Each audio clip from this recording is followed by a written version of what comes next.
दिल्ली की ऐतिहासिक विरासत थी। आज हमें गर्व है कि उसका प्रतिनिधित्व करते दिल्ली के पूर्व सांसद और शीला दीक्षित जी की विकास की विरासत के प्रतिनिधि के रूप में संदीप दीक्षित जी हमारे बीच मौजूद हैं। हमारे बीच नरेंद्र नाथ जी, पूर्व मंत्री दिल्ली सरकार के, जिन्होंने शीला दीक्षित जी के साथ लंबे समय तक काम किया, वो मौजूद हैं। हमारे साथ रश्मि सिंह जी हैं, जो मीडिया का समन्वय लंबे समय से देख रही हैं। तेलंगाना से आसमा जी हैं। मैं अनुरोध करता हूं संदीप दीक्षित जी से कि भी इस पत्रकार वार्ता को संबोधित करें।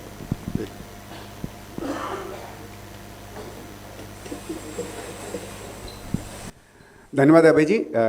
मैं अगर बता दीजिएगा, अगर आवाज़ नहीं जा रही पीछे तक, तो आज के प्रेस कॉन्फ्रेंस का विषय यही था। हम लोगों ने आपस में चर्चा की थी।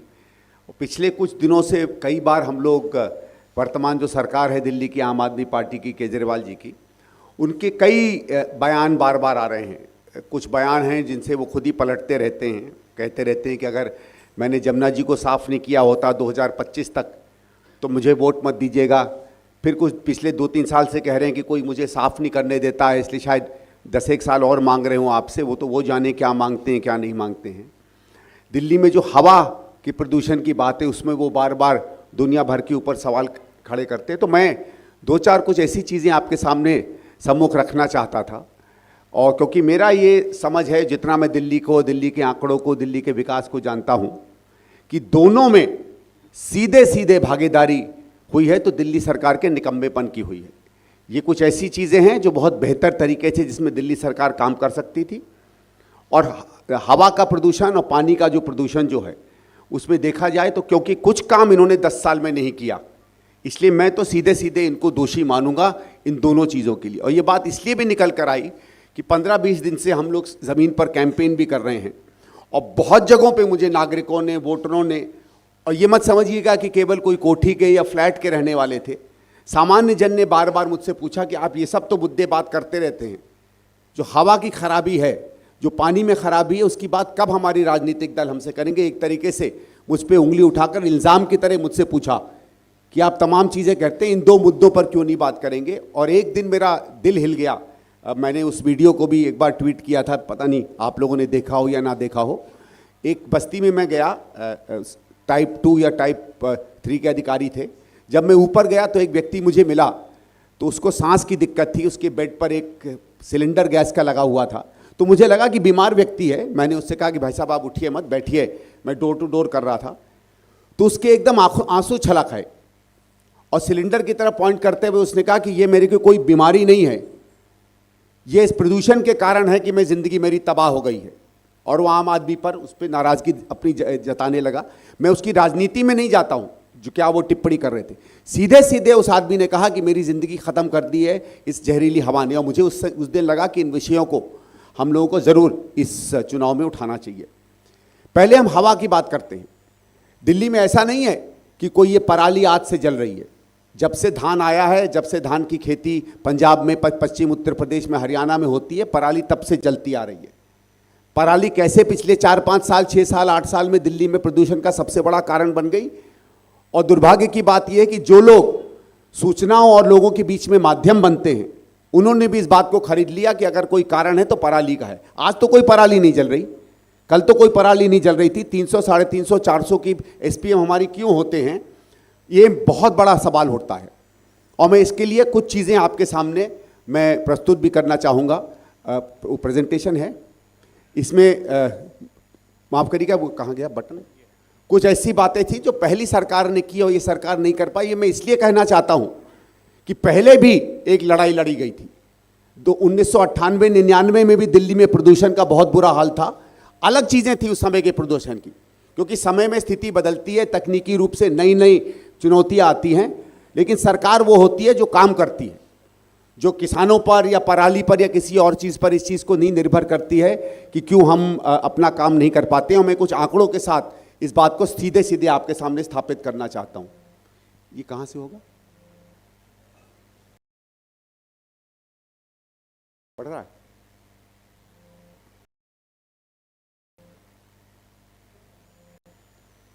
एक मिनट में, ये चल नहीं रहा है बेटा, आप इसको वहां से चेंज कर दीजिए, मैं आपको बता देता हूं, आप ले लीजिए। छोटे छोटे जो कदम सरकार उठा सकती थी, जो उस समय उठाने चाहिए थे, मैं 98 और 2013 के बीच में क्या काम हुए थे, उनको आज की मैं चीजों से आपको कंपेयर करके ये चीजें आपको बताना चाहूंगा। इसको बदलेंगे। सबसे पहले तो आपने माना होगा एक अद्भुत क्रांति आई थी कांग्रेस के समय में, जब दिल्ली के करीबन 1 करोड़ गाड़ियों को सीएनजी में तब्दील किया गया था। ये अगर काम नहीं होता तो किस तरीके की भयानक स्थिति आ जाती, आप खुद ही समझ सकते हैं। और निरंतर तकनीक तब से बेहतर होती चली गई। और मैं इसलिए कहता हूं कि 2011-12 में जब एयर पोल्यूशन दिल्ली में बेहतर हुआ था, और अगर आप आखिरी लाइन देखिएगा, ये मेरा नहीं है, ये टेक्निकल एजेंसीज का है, कि 12 साल में दिल्ली में पहली बार 2% जो है पोल्यूशन कम किया गया था। आज मुझे एक कोई आदमी बता दे कि अगर पिछले 10 या 12 साल में 10% भी अगर एवरेज में हमारा पोल्यूशन कम किया हो। और ये क्यों हुआ था? ये इसलिए हुआ था क्योंकि यहां 5 या 6 क्रांतिकारी परिवर्तन किए गए, उन सब में आज की सरकार जो है विफल पाई जाती है। आगे चलिएगा।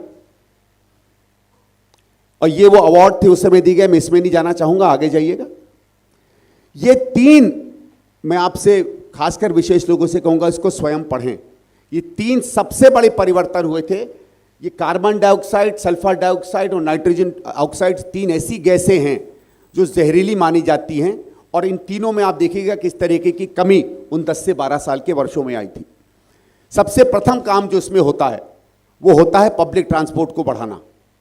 दिल्ली में करीबन 18 या 1900 बसें केवल चला करती थी, मैं 1998-99 की बात करिए, और वो को बढ़ाकर आपने उस समय देखा होगा एक बड़ी दिक्कत आती थी ब्लू लाइन बसेस की, रेड लाइन बसेस की, उसको पूरा का पूरा सीएनजी में चेंज कर हरी और जो लाल बसें यहाँ लाई गई हैं, वो जब कांग्रेस की सरकार हारी थी तो करीबन 5-5.5 हज़ार के करीब यहाँ डीटीसी की बसें थीं, जो आज घटकर 3,000 से कम हो गई हैं।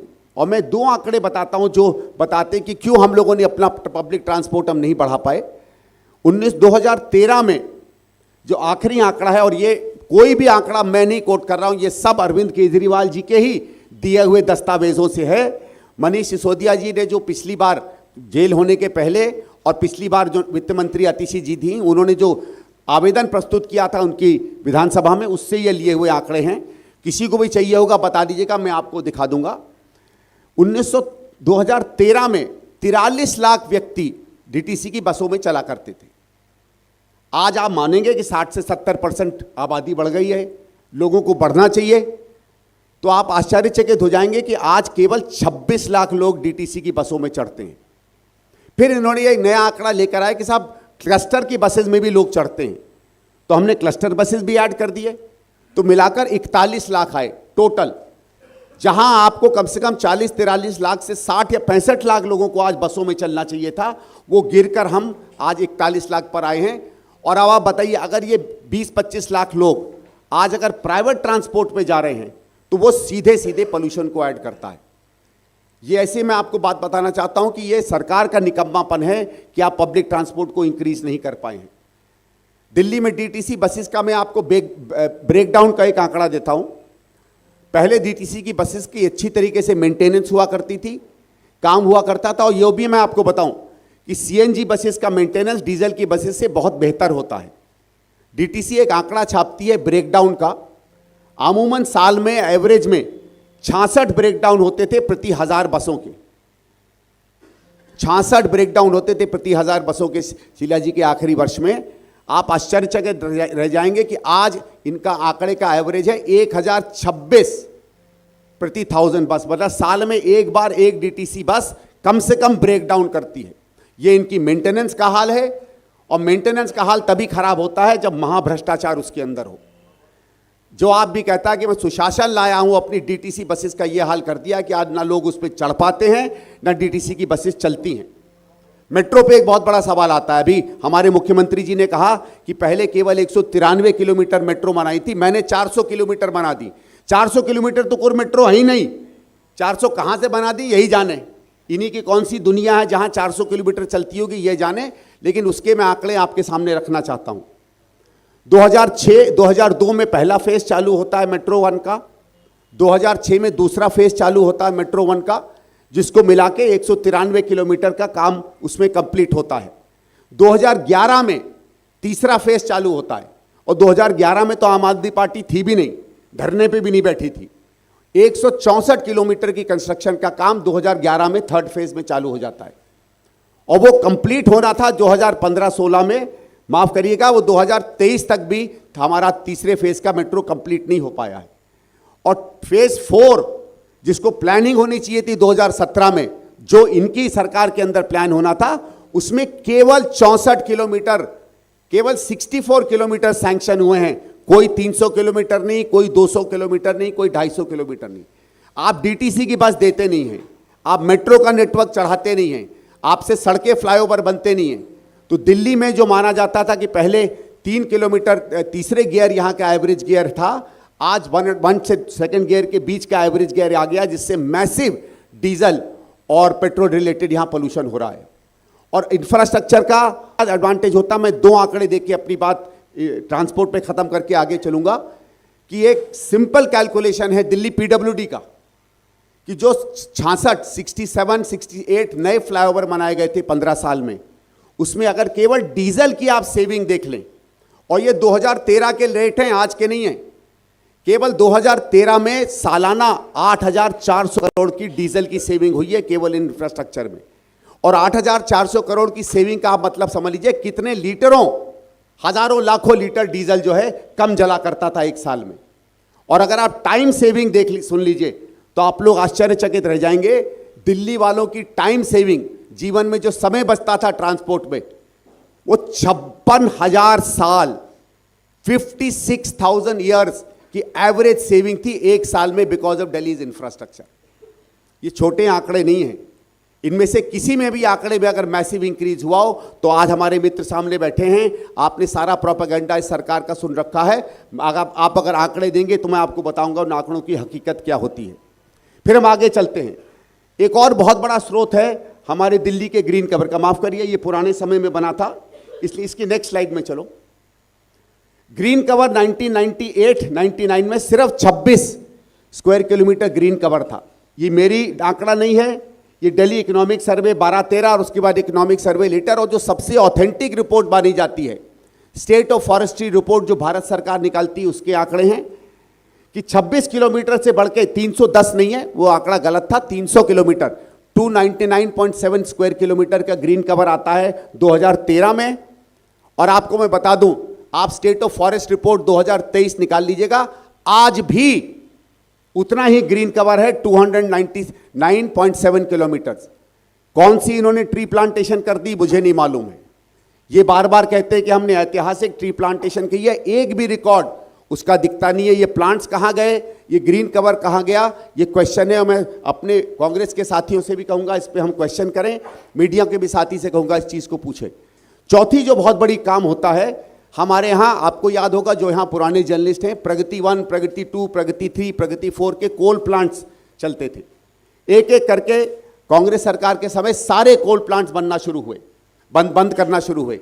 प्रगति 1, प्रगति 2 डॉक्टर नरेंद्र नाथ जी बैठे हैं, उस समय एनर्जी के मिनिस्टर थे, उसी समय बंद हो गए थे। 3 बंद हो गया था और 2016-17 में प्रगति 4 बंद हो गया। लेकिन दिल्ली को बिजली मिले इसलिए प्रगति के साथ एक 335 मेगावाट का CNG water plant, electricity plant, gas plant बना। और बवाना में बवाना 1 330 मेगावाट का और बवाना 2 330 मेगावाट का बना। 1000 मेगावाट के करीब सीएनजी के नई प्लांट्स उस समय की सरकार लाई है। और मैं आप जर्नलिस्टों से रिक्वेस्ट करूंगा, दिल्ली ट्रांसको के, दिल्ली के इनके आप आंकड़ों में चले जाइए। 2014 के बाद एक भी single megawatt new construction production नहीं आई है। इनका करीबन 70 से 80 उसका आया है केवल सोलर का, जो एक पुराना प्रोजेक्ट जो था दिल्ली सरकार का जो चलता चला आ रहा था। एयर पोल्यूशन के लिए डायरेक्टली दिल्ली गवर्नमेंट जो है रिस्पॉन्सिबल है। पराली जो मानी जाती है वो अलग अलग आंकड़े हैं, कोई कहता है 6 से 7% है, कोई कहता है 10 से 11% है। जो बाकी हम लोगों को कदम उठाने चाहिए थे, आज दिल्ली की जहरीली हवा जो है वो बेसिकली इसके कारण है। एक और अभय जी मुझे अभी एक आंकड़ा बता रहे थे कि हमको किस तरीके से जो बाकी प्लांट्स हैं आसपास के दिल्ली के 300 किलोमीटर स्क्वायर किलोमीटर में, उसमें हमें थर्मल प्लांट्स में टेक्नोलॉजी चेंज की ज़रूरत है। तो उसमें पूछना चाहते हैं क्या प्रयास किया हमारी दिल्ली की सरकार ने उस टेक्नोलॉजी चेंज को लाने के लिए। मुझे नहीं लगता एक भी प्रयास इनकी तरफ से करता देखा गया है। दिल्ली में एयर पोल्यूशन की हालत को अगर हम मजबूती से नहीं लेंगे, और ये जितने पॉइंट्स मैंने आपको बताए हैं इन सब पर तेजी से काम होगा, इंक्लूडिंग आसपास के थर्मल प्लांट से बात करनी और राज्य सरकारों से बात करनी। और कांग्रेस को अगर मौका मिलेगा तो ये हम वायदा आपसे करते हैं कि किसी भी जगह पे हम लोग कम काम करते हुए आपके सामने नहीं दिखेंगे। एक आखिरी पॉइंट में बात कर वाटर पोल्यूशन पे आता हूं। आप लोगों ने ईस्टर्न पेरिफेरल वेस्टर्न पेरिफेरल की सड़क देखी होगी। ये एक तय हुआ था कि अगर हमारा मेजर ट्रांसपोर्ट दिल्ली के बाहर से चलेगा तो वो ट्रांसपोर्ट फायदा करेगा, दिल्ली में ट्रैफिक नहीं आएगा। आप लोगों को शायद पता नहीं है, 1998-99 में दिल्ली की कांग्रेस सरकार है जिसने इस बड़ी इंफ्रास्ट्रक्चर का प्रपोजल दिया था भारत सरकार को, और सबसे पहले भारत सरकार की किटी में अपनी स्टेट का कंट्रीब्यूशन अगर किसी ने दिया था तो आपकी दिल्ली की सरकार ने दिया था। वो दुर्भाग्य की बात है कि बहुत दिन लगे, 10, 12, 15 साल लगे उसको बनने में, लेकिन दिल्ली ने अपनी इसकी ड्यूटी तभी पूरी कर ली थी। अब हम आते हैं जमुना जी के पोल्यूशन पे। अभी मैं बड़ा आश्चर्यचकित रह गया कि एक किसी पॉडकास्ट में आदरणीय अरविंद केजरीवाल जी ने कहा कि मैंने 50% दिल्ली की सूएज कैपेसिटी बढ़ा दी है। मुझे समझ में नहीं आता हमारे सीएम साहब कहाँ से आंकड़े लेके फेंकते रहते हैं, लेकिन एक मैं छोटा सा आपके सामने इन्हीं की सरकार का आंकड़ा दे देता हूँ।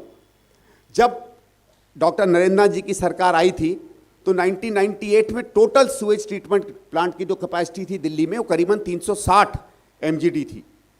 जब ये लोग हारे हैं 2014 में तो ये 613 यहाँ की सूएज ट्रीटमेंट कैपेसिटी थी, मतलब 613 MGD यहाँ पानी ट्रीट हुआ करता था।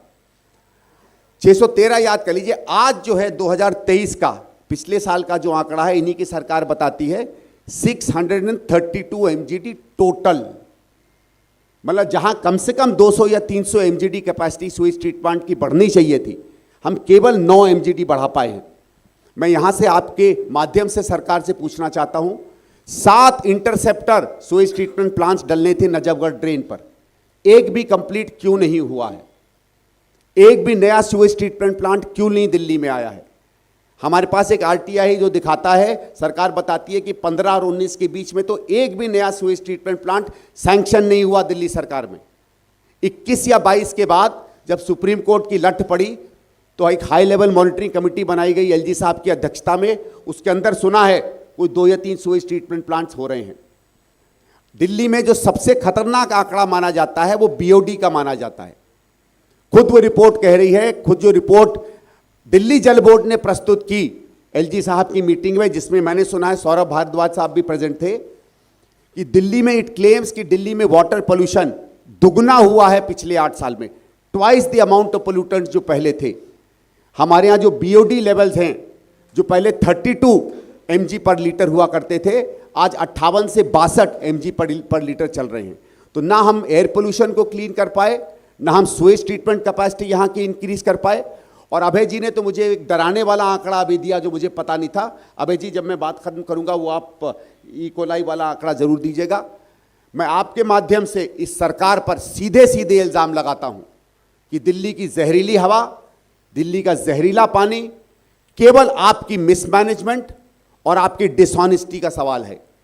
और इनकी जो रॉन्ग गवर्नेंस है उसका फाइनल एग्जाम्पल मैं आपको देना चाहता हूं, जिस कारण से आने वाले समय में न केवल दिल्ली की पानी और प्रदूषित होगा, हमारा जल बोर्ड का और सत्यानाश होगा। जब कांग्रेस की सरकार हारी थी, दिल्ली की क्यूमुलेटेड लॉसेस दिल्ली जल बोर्ड के 18,000 करोड़ थे, accumulated losses of only 18,000 crore. आज दिल्ली जल बोर्ड के अक्यूमुलेटेड लॉसेस 76,000 करोड़ हैं। जो सरकार कहती है कि हम घाटे में नहीं हैं, उसने क्या किया है कि दिल्ली जल बोर्ड का पूरा बजट सरकारी बजट से बाहर कर दिया है। 76,000 करोड़ कहां से हम रिकवर करेंगे, ये एक सवाल बनता है।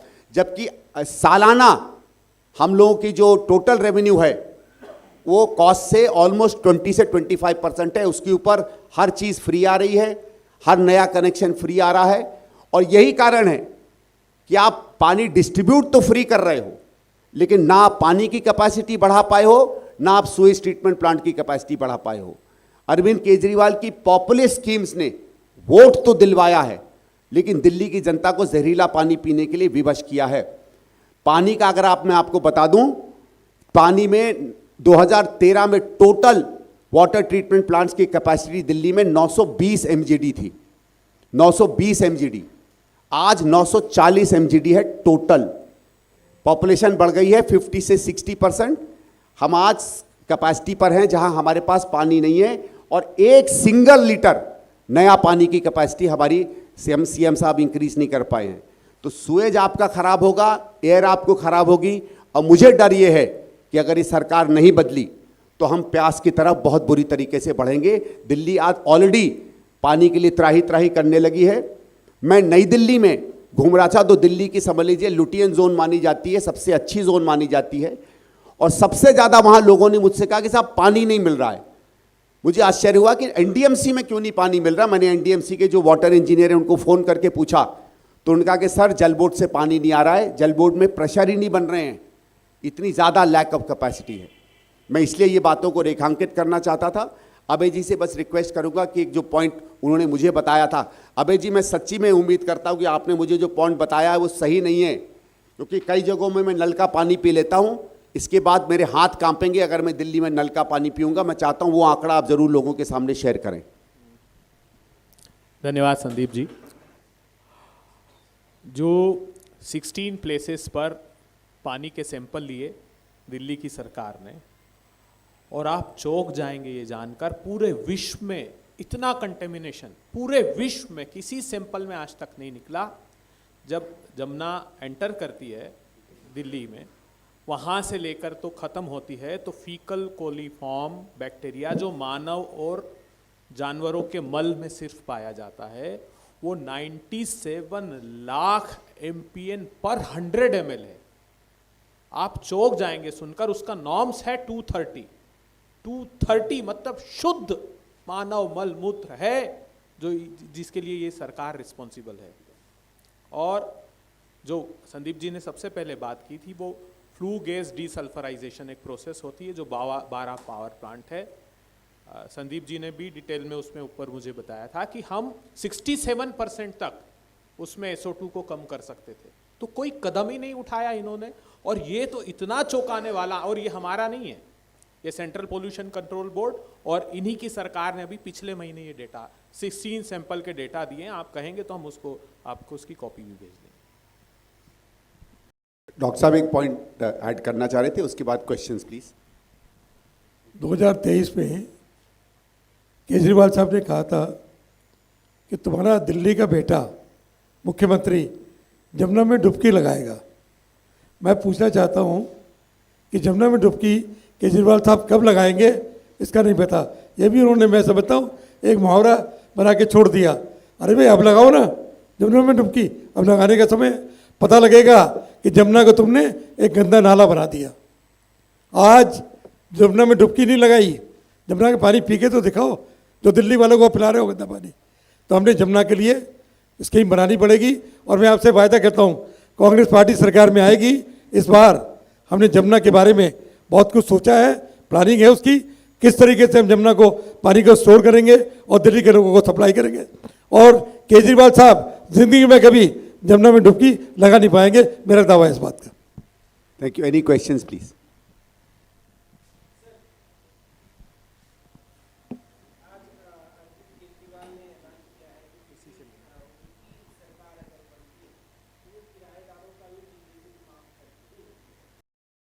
वो तो मुझे लगता है 7-8 साल पहले भी उन्होंने यही कहा था। मुझे बहुत अच्छी तरह से याद है 2016-17 में उन्होंने कहा था, और यही टोन करके, मेरे प्यारे किराएदार जो हैं उन्हें ये फ़ायदा नहीं मिलता। वो बहुत सिंसियर लगते हैं जब बोलते हैं, जिस तरह जमुना जी भी साफ कर रहे थे। तो ये उन्होंने 12-13 में, 15-16 में कोई स्कीम लेकर आए थे। फिर शायद पिछली बार जब चुनाव हुआ था 18-19 में ये स्कीम लेकर आए थे। अब चुनाव हुआ है, अब लेकर आए हैं, और 5 साल बाद हम लोग यहीं बैठेंगे, फिर ये स्कीम आ जाएगी। फिर आप मुझसे यही सवाल पूछ लेना, क्योंकि हल होगा नहीं मसला, और यही सवाल चलते चले जाएंगे।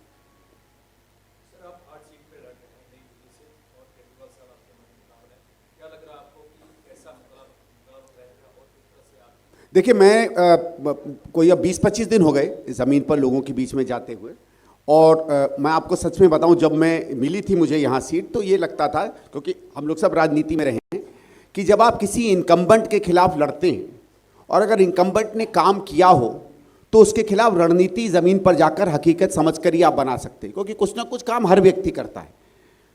मुझे आश्चर्य हुआ कि कहीं भी मुझे किसी भी जगह पे, किसी भी गली में, किसी भी जगह पे 2-4 बेंचें छोड़ के और 2-4 सीसीटीवी तोड़ के जो चलते नहीं हैं, केजरीवाल जी के काम का एक भी सबूत नहीं मिला। और लोग अपने आप बहुत बड़ी निराशा में हैं कि ना वो आते हैं ना उन्होंने कुछ काम किया है। तो ज़मीन पर केजरीवाल जी खुद स्वयं कोई मुझे बलशाली ऑपरेशन लगता नहीं है। हमारा जो मेन चैलेंज था वो ये था, जैसे सबको पता है कि बहुत समय तक लोगों ने कांग्रेस को थोड़ा कम गंभीरता से लिया था। उनको शायद लगता था कि हम उतनी तेज़ी से चुनाव नहीं लड़ रहे हैं, लेकिन जो माहौल बना है 20-25 जिसमें कांग्रेस को बहुत गंभीरता से लोग कंसिडर करने लगे हैं। और पहले जो ये था कि जो केजरीवाल जी के खिलाफ वोट देना चाहते थे उनको ये लगता था कि उनके पास शायद सिर्फ बीजेपी विकल्प है। अब बीजेपी उनको विकल्प नहीं दिख रही है और आम आदमी विकल्प नहीं दिख रही है। तो हमें लगता है कि हमारा बहुत अच्छा रिजल्ट रहेगा नई दिल्ली से।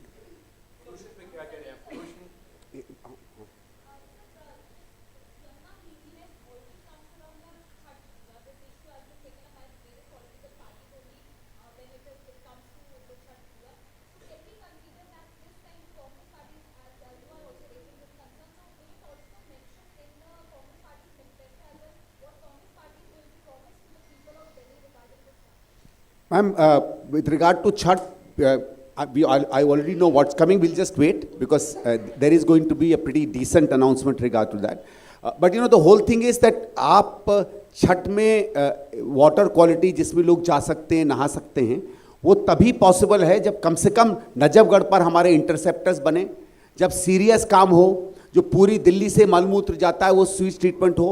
आज ऑलमोस्ट हम लोग 400 से 500 MGD अनट्रीटेड वेस्ट डाल रहे हैं। तो आप बाकी कुछ भी कर लीजिए, जब तक ये मूल काम नहीं होगा, and this according to me will take at least 2 to 3 years of very very serious work, very very large investment. इसमें बहुत मेजर इन्वेस्टमेंट, क्योंकि स्वीट ट्रीटमेंट प्लांट्स हमको याद है जब हमारे समय में लगते थे, काफ़ी सीरियस टेक्नोलॉजी है, इसमें इंटरनेशनल कोऑपरेशन की ज़रूरत पड़ती है, हाई लेवल का, क्योंकि हमारे यहाँ ह्यूमन पोल्यूटेंट्स भी हैं, हमारे यहाँ केमिकल पोल्यूटेंट्स भी हैं। एक और बहुत दुर्भाग्य की बात हुई है कि पिछले 8-10 साल में बहुत C small scale tiny sector में पोल्यूटिंग इंडस्ट्रीज दिल्ली में स्प्राउट कर गई हैं। हमको तो खैर पूरा विश्वास है कि सरकार के संरक्षण में करप्शन के कारण आई है, बट उस टॉपिक में मैं नहीं जाना चाहूँगा, उनको भी हमको रोकना पड़ेगा। एक और बहुत मेजर जो कंट्रीब्यूटिंग फैक्टर था कि उस समय पानी इतना ख़राब नहीं हुआ था। अब बहुत कम लोगों को याद होगा 1999-98 से लेकर 2 या 3 के बीच में बहुत सी पोल्यूटिंग इंडस्ट्रीज दिल्ली से बाहर मूव आउट की करी थी, करीबन 2.5 से 3 लाख यूनिट हटाए गए थे, जिसका बड़ा सकारात्मक असर क्लीन वाटर में हुआ था। उसका भी एक बहुत मेजर रिवर्सल हुआ है। बट आप वेट करिएगा, जब हमारे उस पर डिटेल्स आ जाएंगे। नहीं तो अभय जी ने मुझे जो झांकी दिखाई है, फिर अभय जी डांटेंगे कि आपने फॉर्मली पब्लिश होने के पहले बोला है। सॉरी, आप पूछ रहे थे?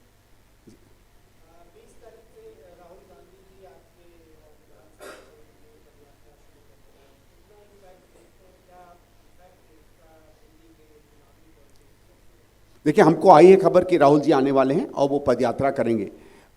हमको तो उससे भरोसा है कि बहुत अच्छा एक इम्पैक्ट पड़ेगा, क्योंकि राहुल जी जब पदयात्रा करते हैं तो लोगों से मिलते हैं, उनकी जीवन के बारे में पता करते हैं, उनसे कनेक्ट करते हैं, उनकी आजीविकाओं के बारे में पूछते हैं, दिक्कतों के बारे में पूछते हैं और उन कठिन सवालों से जूझते हैं, जिन कठिन सवालों से आजकल राजनीति की जूझते नहीं हैं।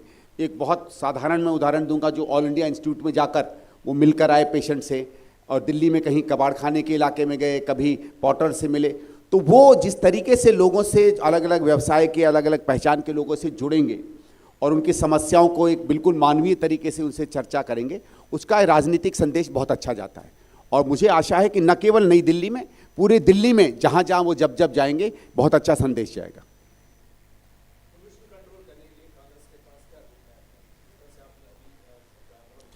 देखिए, मैंने जो आपको 5 या 6 चीज़ें बताई थी जिस कारण से हवा का पोल्यूशन कम हुआ था। एक तो पब्लिक ट्रांसपोर्ट में मैसिव इंक्रीज की बहुत आवश्यकता है।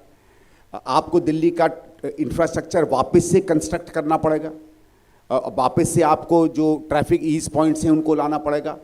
पहले कैसा था, जो हमारे मेजर ट्रैफिक कंजेशन पॉइंट से सब जगहों पे ट्रैफिक सॉल्यूशंस आए थे, हमें कोई ट्रैफिक सॉल्यूशन नहीं दिखता है, बल्कि इन्होंने तो चीज़ को मजाक बना दिया। मैं आपको एक उदाहरण देता हूँ। हम लोगों ने, एक भारतीय जनता पार्टी के विधायक ने एक आरटीआई लगाई, सॉरी असेंबली में क्वेश्चन लगाया कि कौन कौन से आपने कितने नए फ्लाईओवर बनाए हैं सरकार ने। आपने देखा होगा केजरीवाल जी आजकल कहते हैं कि मैंने 34 या 35 बनाए हैं, तो ये 5-6 साल पहले की बात है। तो उन्होंने 27 की लिस्ट दी। वो 27 की लिस्ट मेरे पास भी आई। उस 27 की लिस्ट में पहले 7 तो वो थे जो कॉमनवेल्थ के समय बन गए थे, जिन पे सीएजी की इंक्वायरी भी हुई थी, तो पहले वो 6-7 झूठ निकले। फिर उसके बाद अगले 8 या 10 थे जिसमें दिया हुआ था clover over this, clover over that. आपने देखा होगा जब बड़े फ्लाईओवर बनते हैं, बाद में उसके अप्रोच के क्लोवर्स बनते हैं जो घूम घूम के जाते हैं, वो मेन फ्लाईओवर के बाद बनते चले जाते हैं। तो इन्होंने क्लोवर्स को भी फ्लाईओवर की परिभाषा कैसे दे दी यही जाने। कल को तो हो सकता है ये लकड़ी की सीढ़ी भी बने तो उसको फ्लाईओवर का नाम दे सकते हैं, ये तो कुछ भी कर सकते हैं। उसके बाद नीचे मैंने देखा 6 या 7 ब्रिजेस, ये ब्रिज बनाया, ये ब्रिज बनाया, ये ब्रिज बनाया, उसको भी इन्होंने फ्लाईओवर की परिभाषा दे दी। और बीच में 6 या 7 इन्होंने छोटे छोटे फ्लाईओवर्स का नाम दिया। तो ये नहीं जानते थे कि हर आदमी डेटा नहीं जानता है। और अगर आप चाहेंगे तो मैं उसका एक दूसरा आपको दिखा दूंगा। पीडब्ल्यूडी की वेबसाइट से मैंने एक शीट निकाली जिसमें एक मेजर फ्लाईओवर है जो शीला जी के समय बन गया था। उस मेजर फ्लाईओवर के 7 सब कॉम्पोनेंट्स हैं, सब फ्लाईओवर्स हैं जो उसके साथ ही बन रहे थे। वो 7 सब कॉम्पोनेंट्स को इन्होंने अलग अलग से फ्लाईओवर्स बना के डाल दिया था। तो उन 27 में केवल 2 ऐसे फ्लाईओवर थे जो इन्होंने अपने समय में बनाए थे, और उसके बाद 6 और बने। पर मेरा ये कि अगर आप इन चीज़ों पे काम नहीं करोगे, अगर आप नई सीएनजी की इंस्टिगेटेड पावर प्लांट्स नहीं लगाओगे, तो एयर पोल्यूशन कम नहीं होने वाली है। पहली चीज़ ये है कि गवर्नमेंट को रिकग्नाइज करना चाहिए कि एयर पोल्यूशन को ठीक करने में उसकी भागीदारी है। आप उत्तर प्रदेश सरकार, ये सरकार, उस सरकार पर उंगली डालते रहोगे, उस पर कुछ नहीं होने वाला है। और वाटर में मैंने आपसे कहा कि वी हैव अ प्लान। हमें सबसे पहले तो जो टेक्निकल सोल्यूशन है स्वेज ट्रीटमेंट्स का, उस पर वॉर फुटिंग पे काम करना पड़ेगा। मैसिव उसमें मनी के इन्वेस्टमेंट्स आने पड़ेंगे जो इस समय दिल्ली गवर्नमेंट के पास नहीं है। मैं आपको एक छोटा आंकड़ा देता हूं। दिल्ली गवर्नमेंट की लास्ट ईयर बजट थी टोटल 76,000 करोड़, जिसमें सिर्फ 37,000 करोड़ डेवलपमेंट का बजट है। 37,000 करोड़ टोटल डेवलपमेंट का बजट है, और उसमें ऑलरेडी जिस तरीके की सब्सिडीज आई हुई हैं, बहुत कम पैसा है कि आप कोई इंफ्रास्ट्रक्चर इन्वेस्टमेंट कर पाओगे।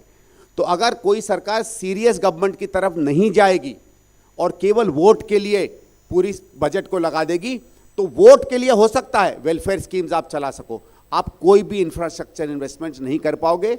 हमको एक जिम्मेदार, एक जवाबदेही सरकार चाहिए जो रिस्क उठा सके, और कांग्रेस जब सरकार आएगी रिस्क उठाएगी। हम इंफ्रास्ट्रक्चर का भी काम करेंगे, और जो हम लोगों ने वेलफेयर स्कीम्स की हैं वो भी करेंगे, और आने वाले समय में 3 या 4 दिन बाद उसका एक हम फाइनेंशियल ब्लूप्रिंट भी आपके सामने लेकर आएंगे कि हम लोगों ने जो स्कीम अनाउंस की हैं उसका जो एडिशनल पैसा है वो हम कहां से लाएंगे।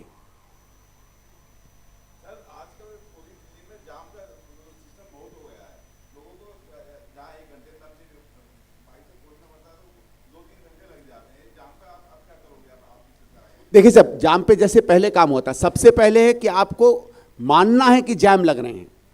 अगर आप मानोगे ही नहीं, अगर आप कहते रहोगे कि सारा काम आपने कर डाला, तो कोई प्रेशर नहीं बनता है। बात ये होती है निष्ठा की। हैं, पहले भी ट्रैफिक जैम्स के फ्लाईओवर थे, उनकी जगह इंफ्रास्ट्रक्चर का काम हुआ, सफदरजंग में हुआ, मुकरबा चौक में हुआ, एयरपोर्ट के जाते समय हुआ, और जगह पे हुआ। तो अगर सरकार सड़क पर आती है, अगर सरकार घूमती है, तो बहुत जगहों पे ट्रैफिक सॉल्यूशंस के लिए कोई 500, 800 करोड़ की ज़रूरत नहीं है। हमने बहुत जगहों पे देखा है कि अगर आप कट्स को ठीक कर दें, अगर आप एडजॉइनिंग रोड्स के एंट्री और एग्जिट पॉइंट्स को ठीक कर दें, अगर आप कुछ कुछ जगहों को सिग्नल फ्री बनाएं, कहीं कहीं रेलिवेंट इंफ्रास्ट्रक्चर है वो बनाएं। यहाँ सरकार में दिक्कत क्या हो गई है कि डॉक्टर नरेंद्र नाथ जी के समय जो सरकार थी वो इंफ्रास्ट्रक्चर को समस्या आने के पहले बना देती थी। अर्बन में दिक्कत क्या है कि अगर समस्या आ गई, एनक्रोचमेंट्स आ गए, मकान आ गए, दुकानों ने एनक्रोच कर लिया, तो फिर सड़क को चौड़ी करना या फ्लाईओवर्स बनाना या इंफ्रास्ट्रक्चर के नई चीज़ें बनाना उतना ही ज़्यादा मुश्किल हो जाता है।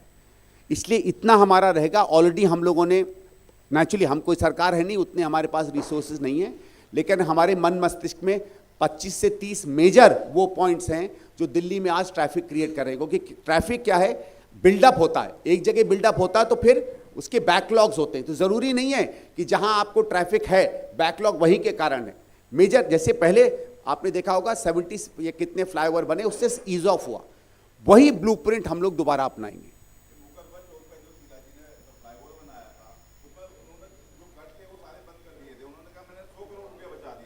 जी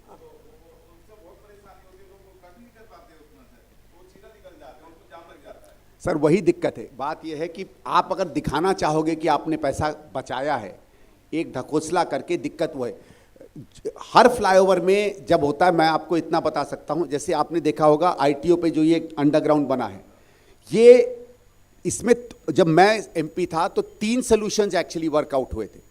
लेफ्ट जाने का, अगर आप जंगपुरा से आएंगे तो लेफ्ट का कट का सलूशन है। अभी आपने देखा होगा अगर आप महारानी बाग की तरफ से आते हैं तो लेफ्ट जाने में बहुत मैसिव जैम्स लगते हैं, उसका ऑलरेडी वर्कड आउट है। लेकिन उस वर्कआउट के लिए आपको इन्वेस्टमेंट्स चाहिए। जितना अभी इन्वेस्टमेंट किया इससे 4 गुना इन्वेस्टमेंट चाहिए।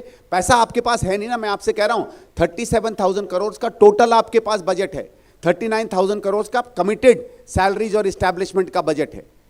और क्या ये सरकार का निकम्मापन है, मैं नेक्स्ट टाइम बताना चाहता था ये फिगर, लेकिन मैं अभी बता देता हूं। टैक्स कलेक्शन क्यों इनसे नहीं हो रहा है? अभय जी आप जानेंगे 2004 से 14 के बीच में जो टैक्स का रेट ऑफ इंक्रीज हुआ था कांग्रेस गवर्नमेंट में, वही रेट अगर आप अप्लाई करें 2015 से लेके 21-22 में, और इसमें मैं कोविड ईयर को डिस्काउंट करता हूं, और ये बात आप मानिए कि जीएसटी के आने के बाद टैक्स कलेक्शन की रेट्स पूरे हिंदुस्तान में बढ़े हैं। तो अगर आप केजरीवाल जी के समय का पिछले 10 साल के टोटल टैक्स कलेक्शन ले लीजिए और शीला जी के समय का जो टैक्स कलेक्शन का रेट था वो टैक्स कलेक्शन ले लीजिए, तो पिछले 10 साल में we have a revenue loss of 1,84,000 crore. 18,000 crore अगर आपने सालाना इकट्ठा किया होता तो आप समझ लो कितना इंफ्रास्ट्रक्चर आपका बना होता। तो ये एक सोल्यूशन नहीं है, ये पूरी गवर्नेंस पद्धति को ऑनेस्ट तरीके से देखने की बात है। आप पत्रकार एक बस छोटा सा, मैं ये जो जमुना जहां एंटर करती, क्या पल्ला बोलते हैं उसको?